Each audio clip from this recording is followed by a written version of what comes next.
it's a weekend, and on my wife's to-do list is to fix this outlet in our kitchen, and we're gonna see, can we use our 3D printer to do that? This is actually a super common problem in my house, but a lot of our outlets move into the wall like this, and they move in so much that they actually break the wall plate. So we're going to fix this outlet today.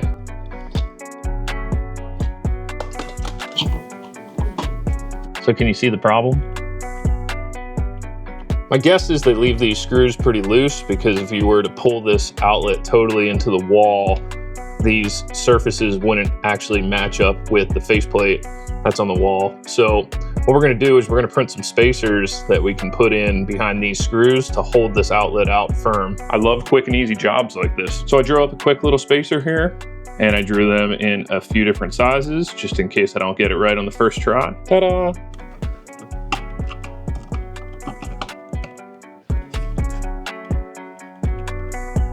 There we go, so we got the spacer in the top, spacer in the bottom. Push that, it's rock solid. Look at what I found upstairs. A brand new cover.